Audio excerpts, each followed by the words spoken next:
so consistently, people get frustrated with that. So you guys engage them, hold them accountable, and they will do what you need them to do downtown. So, yes, ma'am. I wanted to ask you touched on it.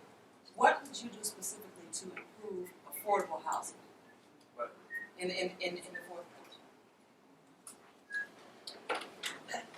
Get rid of red. Don't let it come in. Don't What let it is red? stop. This is not red. It's rental assistance. Rental assistance, some demonstration. It's a demonstration from the federal government. It's the way that they're going to take CHA out to have no responsibility for all the apartments. That's all it does. I'm not talking about subsidized. I'm talking about affordable housing. Some people that won't qualify for subsidized. If I take all the subsidized houses, that means the supply is less. That means your housing is going to go up. Your prices go up because there are no apartments. That's how it affects everybody. I understand that, but what would you do to help affordable housing? Affordable housing, if we're talking rental or we're talking houses itself, which one are you talking about? Like Rental apartments? For rentals, first thing you got to do, they have this thing, you cannot have rent control in Illinois because of a law they put in place in 1995. Okay, but what they are doing, you have a lot of corporate slumlords that are doing a lot of illegal stuff in their contracts. You have to go over those contracts because those contracts are illegal in Illinois, and we have to have class actions against them so that we can hold these prices down. Or else they're just going to, red is guaranteed for the price to double in 3 years, and that's what we're trying not to happen. Again, 1 minute responses because we got 30 minutes total. Real concise. Okay, so the city council actually passed an affordable housing ordinance. The issue with the affordable housing ordinance that they passed is that it allows the developer to either build the affordable housing in the building that they're building in or build it within 2 miles, a 2-mile radius. So they don't have to necessarily build it in that building, or they can pay their way out of it. And I think that one of the things that City Council now is doing is looking at an ordinance that says that they have to put the affordable housing in the building that they're building.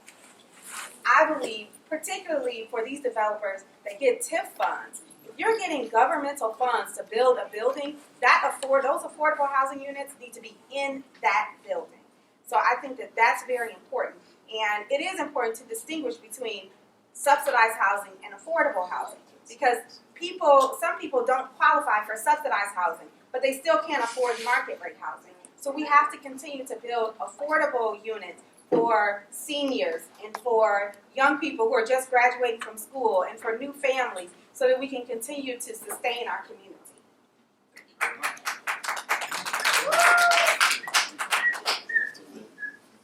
Next person. Next question. Okay. I wanted to go back. Speak loudly. I wanted to go back to the crime issue that this gentleman brought up on the end because it's very important. I was driving home and experienced it where a gentleman was shot on the corner of 47th and King Drive, and the way they shot at their vehicle, that's not a regular shooting. And I know that there are 3 attorneys here on the panel. I believe you're an attorney as well. Has anyone, you as well, Livingston? No, man. Okay, and I know that I know Scott Winslow like you do, so I know that you have some connections. Has anyone ever done a FOIA request? And I say that because there was a pastor who met with the gang, the leaders, and they said, we're not doing the shooting. And you guys keep indicating these gang members are this, you don't identify them. But there are 2 sets of cameras. You have the blue light cameras, you have the black cameras. No one knows who's monitoring the black cameras. I have people that work at 911, they said they don't monitor those cameras. So now you have these cameras on the corner of 47th and King Drive where this gentleman was shot up. There's a camera right there, okay? Has anyone ever done a FOIA request to monitor or say, what did you guys do? What did you investigate? I know there are 3 attorneys on here, and you can do a FOIA request easy. Has anyone ever done a FOIA request? I have not done a FOIA request, but I've talked to the officers, as I mentioned earlier, and they say that the shootings that we've had, particularly in the 4th Ward, are not gang-related. Even though when it comes out in the newspaper it says that, what they say is a lot of it is stemming from social media. So what they've been doing is they get a list of people and they've been following like their social media, their Facebook pages, Instagram pages, but where they can't get to is Snapchat because people have to invite you, and if you you only can look at somebody's snap one time, and so that's becoming an issue for them. So I think that we have to understand, one of the things that is a problem is that we're treating the violence problem like a gang problem when it's not a gang problem. It's a lot more random and a lot more less organized than gang violence. And if that's the case, then we have to start reorganizing around how do we address the violence and the root of it. Then the second part of my question, I'm gonna let you guys finish, but the second part of my question is, I heard you indicate about vacant lots. That's dealing with the residential, and frankly, a lot of those residential lots are owned either by the city or either by individuals. They're sitting on it. I want to deal with the commercial lots in the commercial area, because that's where you see the young gentlemen. They're hanging out. When I went and I did a search, I'm also a lawyer. I did a search on a whole block, and we don't own those buildings where those young men are hanging out in front of, and those stores. We don't own. After people in the community do not own those buildings, those are corporations that own the buildings, and they have leased those spaces out to people who do not live in the community, and they allow them to sit and stand in front of their businesses. And so, what are you going to do to hold those the landlords responsible, the owners responsible, or the tenants responsible for what's happening in front of their communities? And this is where the shootings are happening. Well, one, when I said lots, I mean all lots, be it commercial or residential. Two, I think more of a police presence would help that. And three, aggressively going after these people. And if it takes eminent domain, so be it. That's in a nutshell. I mean, quickly, you mentioned 3 attorneys. I'm one of the 3 attorneys up here. And same, both Emily and I spend a lot of time in the real estate courts. And I mean, I think Scott hit it right on. Hopefully it wouldn't get to that part, but following up actively in courts. When you start hitting them in their pocket, they start reacting. It's one thing to complain and protest, but when those dollars start getting fined by these courts, I suspect they'll take some action. And I'm assuming everybody knows what I mean by eminent domain. You can have a property as a threat to the community and use that as a resource to get it back to the city. And I guess let me say this too, and I'm sorry if I'm out of line. You do it one time, that'll send a message. Well, you know what? But nobody's doing it. But you know what? In terms of that as well, you know, you have to have political will, you know, in order to get that kind of legislation on board. You got to know how to bend political will. There's majority will and there's political will. You know, if you're a private owner and you got some activity happening in your building, nuisance abatement laws come in. So all of a sudden, if you were getting federal funding, section or whatever it is, you ain't getting that no more, but you still got to pay your mortgage. So hopefully when that nuisance abatement is lifted, you're going to be more careful about who you rent out your space to, right? And just as they were saying, you know, you have to penalize these corporations, but the problem is that many of the corporations have their hands in our pockets. So individuals will not then have, they don't have the political will to say we need to put something on with a lot more teeth that's going to make them say, look, we own this property, we need to do more in terms of for this community because it is what do you call it? It's a cemetery. It's just rotten, and we've allowed this to go on for too long. But the main thing, in my opinion, we have to have the political will, and we have to know how to bend or implement the political will if it's not there already. Wait, before I go, I have to say this. Good luck finding who owns most of these properties. That's true. Because most of the properties, even the buildings that we live in, the people who own them don't live in the Fourth Ward. That's right. Most of the business, the people who own them don't live in the Fourth Ward. And if you go on, especially some of these vacant lots, they are tied up in so much red tape and so many trust funds, you ain't never going to find out who owns them. So they can do whatever it is they want. That's how corporations get away with it. They tie it up in trust funds, so you do not have the right to find out who owns it. Then they do whatever they want with it, because you can't do nothing against them. And then the eminent domain. Well, the And fact then, of the matter is that there's a court that specifically deals with violations on buildings. And if people are hanging out, if a crime happens in front of your building, or if you're a landlord and somebody is caught selling drugs out of your unit, you, the landlord, can get a violation. And if you don't show up in court, the court can force a sale of your property whether you show up or not. And there's very easy ways to find out who owns these properties. is public record. Right. And you use that public record. The city knows the city attorneys who handle the building violation court know how to find the owners. They will place those violations against them. If the owners do not show up in court, what happens is that they appoint a receiver to the property, and the receiver then has the ability to sell that property and bring it back to good use. So that's what really needs to be done. It's a matter of engaging the building department and knowing the people in the building department to say, I have this building that's in my community that's a problem to the people in the community, and we need you to place violations on the building because of the issues that have occurred, and the building department will do it. And actually, you as community members can call the building department now if you're having an issue, or you can call 311 and they will address that issue in that way. And it happened recently on 43rd in Berkeley that there was a building and there were multiple crimes that occurred in and in front of the building. There was a shooting, and the people in the community showed up for building court, and that building was ordered to be vacated. So there is an ability to take action. Sorry? It's not an easy You have process, title but it is a searches for process. some of these folks, this stuff is hidden. I mean, I just want to make sure we keep it in the realm of reality. Yeah. It's a grinding process. It's rough. It's long process. Well, sometimes it is, but like I said, I represent people in building court, and I know how to move those cases forward if they need to be moved forward in a faster way. If someone shows up to court and you know who the owner is, usually they are able to drag it out a little bit longer, but at least they're now in court, and the court will then make certain requirements of that person in order for them to maintain ownership of the property. Cool. So just so everyone knows, there are 4 questions left, and then that'll be all they wrote. All right. So we have this gentleman, you two that are standing, and you two, my sir. All righty. I just have a comment on the question. Say, you want me to time your comment? That's it. You want me to time your comment, or you want to wait till the other one? Well, I'm not even time mine, because my only comment was just really simply, and I don't mean to walk in front, but my comment is just simply, when you talk about eminent domain, you haven't hurt these people because they still will get the appraised rate of the property. Now, if you're going to take some of that off, that's different. But if I got a property and you're talking about eminent domain, I want to get rid of it anyway, eminent domain anyway. All right, cool. So that's a comment. That wasn't a question. Let's keep.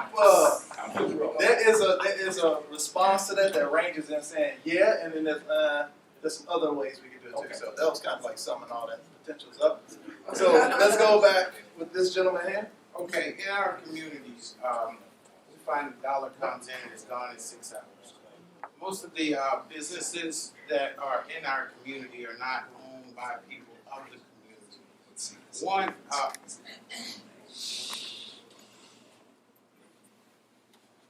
One thing I'd like to see asked, and it's a yes or no, would you be inclined to incentivize people of the community to own businesses in the area?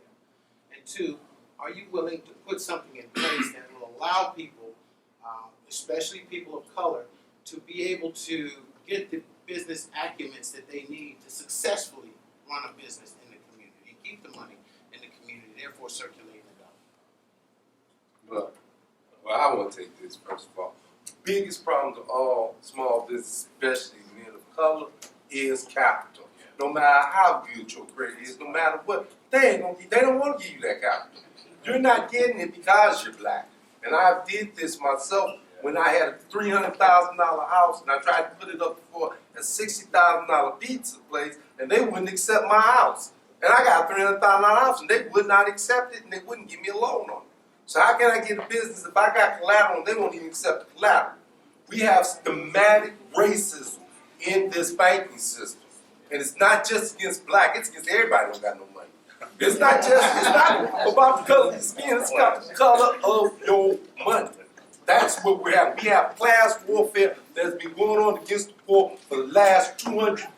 10 seconds. And we have to stop it. To stop it, we have to come together and use our money in a more smarter way where we pull together and we have co-ops. Because co-ops, corporations cannot compete with If we use co-ops, corporations, gone. That's what the Black Wall Street did. That's what Black Wall Street was. A huge co-op. And that's what we need. So you didn't answer the first question, it was a yes or a no. So, we're gonna, so next person that's gonna respond, let's start off with a yes, no, or Yeah, no. I'll be real quick. Yes and yes. Yes, I would incentivize business owners to do business in the community. And yes, I would do whatever I could to give some funding or assistance to small business owners. I'm a small business owner myself, so believe me, I would have a personal interest in doing this. But yes and yes. Thank you. Next person? Yes and yes. Yeah, yes, yes, and Again, yes. I'm gonna say yes. I mean, and some of the things we can do is support these businesses, market these businesses. I mean, we have websites. You know, one of the things I'm gonna start doing on my website is Business of the Week, and I go to these things now. And I had an interview with the High Park Herald. I made them come to a community on 47th Street. So these are simple things that we can do. There's a restaurant on 47th Street that I'm going to after I leave here. I'm going to Howard on 43rd. In all fairness, Hey, who's buying? That's what I want to know. wait a minute, I've been in You Cafe show on up, the I'll road. buy for you. Yeah, I'll treat you. Oh, really?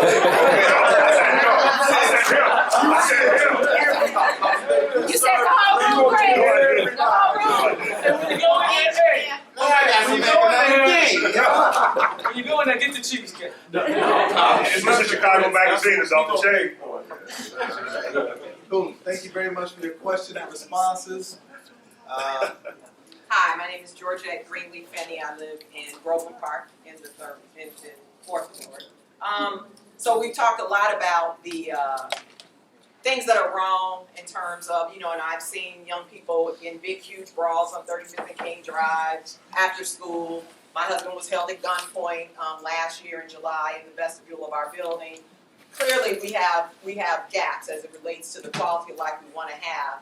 But we also have the very vacant Michael Reese Hospital area, the vacant lots, and the gaps as it relates to the vision of what it is we want the fourth ward to be. I don't know about you, but I find it really challenging to create visions and to even excite energy and enthusiasm on the anger and the discontent. And I think maybe some of those retailers that you would run into in Vegas or wherever those big old retailer things are would probably also find it difficult to be able to vision and look at your market studies when they're framed around everything that is wrong. And probably one of the best things that has come out of this horrid election has been the gap of us having to listen constantly to national and international news talk about how bad Chicago is. Those are stories that, quite frankly, disdain me, because despite whatever is wrong with Chicago, I love Chicago, and there are a lot of things about Chicago that I find are really, really right. So my question to you is, what is it that you love about the fourth ward? What are the gems and the jewels that you would use to leverage and to build upon and to attract opportunity into the fourth ward if you had to talk to somebody about the fourth ward? Good question.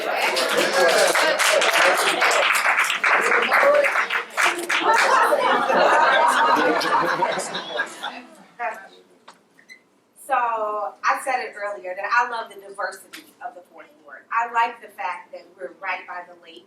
I like the fact that when I look at my community, there is a vast number of people from different places all over the world, different economic backgrounds, different races, and to me, that's a great place to raise a child because it provides exposure to a lot. Some of the gems that we have in our community, I think that we have a lot of music programs. We have a lot of the arts. I actually had a meet and greet at Dan Parker's home. In his home, he's an art collector. That's a world-renowned art collector that lives in the fourth ward. And people don't know about people like that are in our ward because they're kind of quiet in our ward, but around the world, they're well known. So we need to start highlighting these people and highlighting what they bring to the ward, and that's part of the community resource guide that I talked about, because that's how you tell people, look, our community is vibrant, and there's a lot going on here. There are a lot of things that can bring exposure and programming. I took my son actually to Ellis Park, and on Friday nights they have open swim from 5 to 6 p.m. It's free. You can take your kids there. It's really warm in there, like 80 degrees, so you don't have to worry about them being cold. And they have swim teachers that are teaching right there on the spot. So there are a lot of things in our community that we just don't know about, and it's about getting that information out there. I love the vibrancy of 53rd Street, but I don't think it should all be compacted on 53rd Street. I think the biggest underutilized area in our ward is Cottage Grove. It's an area that is starving for commercial development. It's one of the areas that I really want to focus on and look at how can we duplicate what was done on 53rd on Cottage Grove so that we have development from 31st to 47th that the people in our community can benefit from. Thank you. You know, I think that we have three entities within the fourth ward. You have the South Loop, Hyde Park, you have the residential, the neighborhoods. And for me, it is the beauty of that you can go from the neighborhoods to residential, to families, to connections. You know, I go around the kids playing, you know, ball or doing what they're doing. And the things I did when I was a kid, because we didn't have a whole lot of stuff to do. We had to make it up, you know. And we're no video games. You know, I'm older than he is. He played Nintendo. But,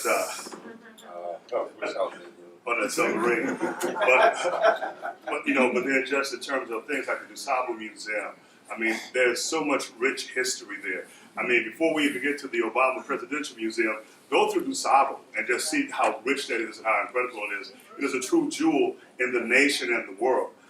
You know, the museums and then just, you know, Hyde Park is like Mayberry with a degree, you know, I mean, and it's so much there, the quaintness, and you can go and have the cafe lifestyle and all that, and then you have your South Loop piece, which is individuals that want to have that downtown feel. The fourth ward just really runs the gamut, but I just love the people.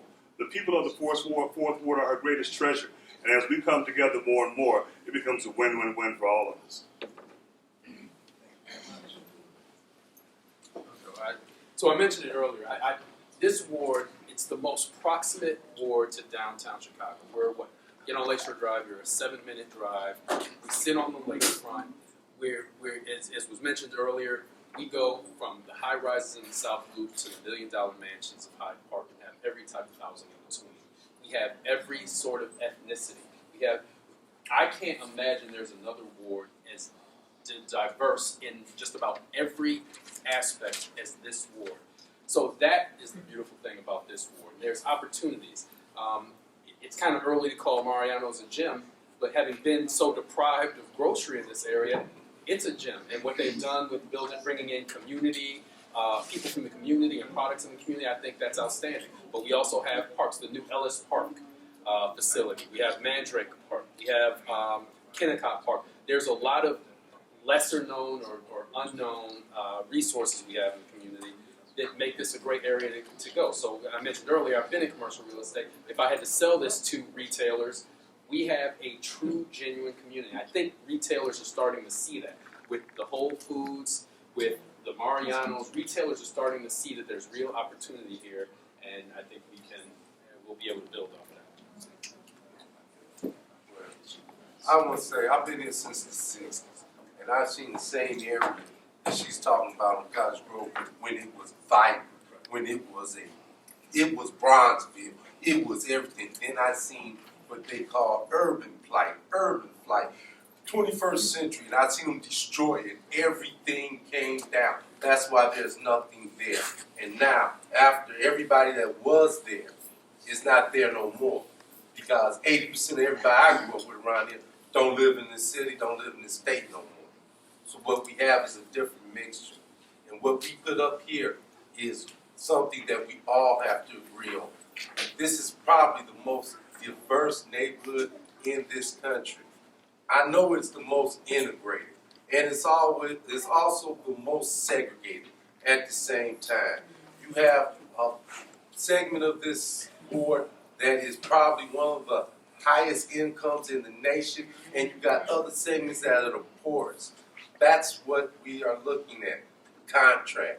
But that doesn't mean we don't have the greatest neighborhood in this country.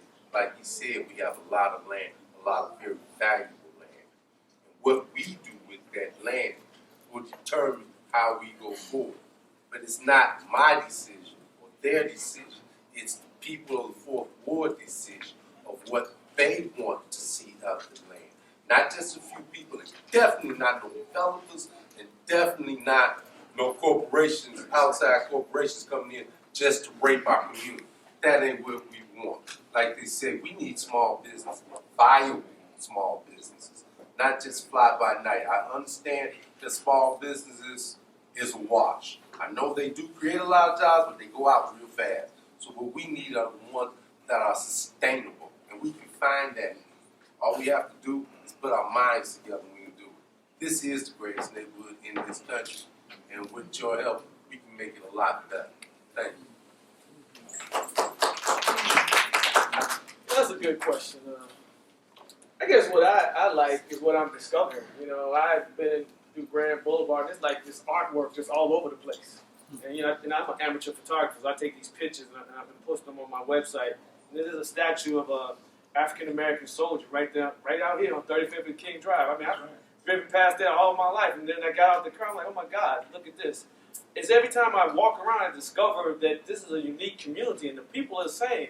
I was in the South Loop, people talking about affordable housing there. They don't call it that. But what they're saying is they're scared that the market is chasing them out. So I guess what I enjoy and what I think is a treasure is actually talking to these people and understanding what they want and what their concerns are. I mean, half my ideas are something some resident told me.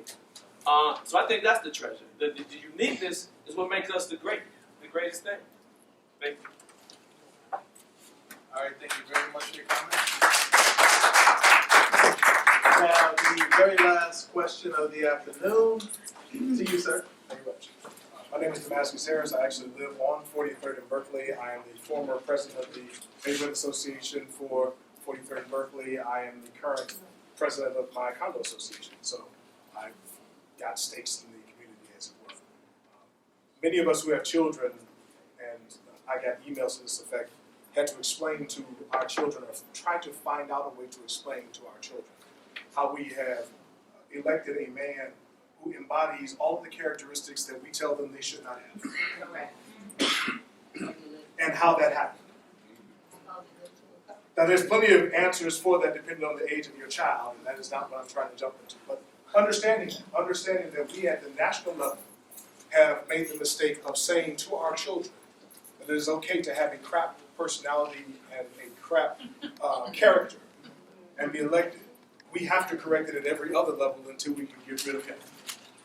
With that much said, give me 4 words someone outside of you would describe you as.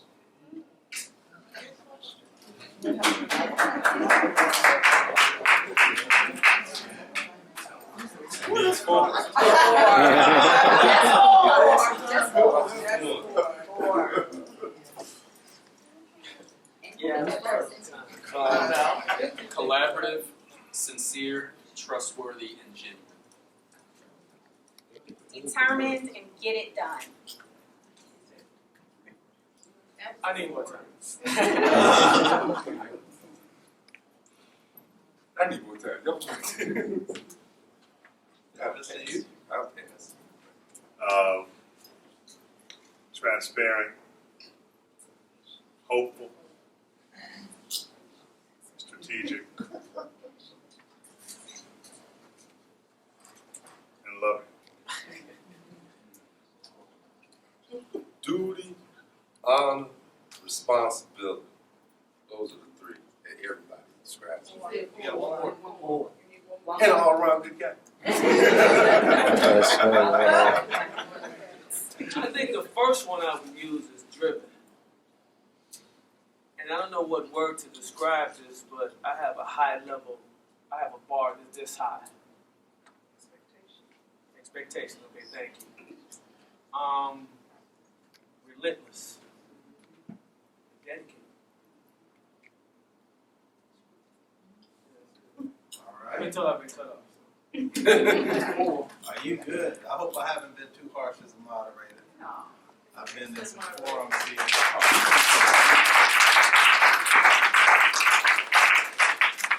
Get a little louder. Okay, my fault. So, let's give a hand to the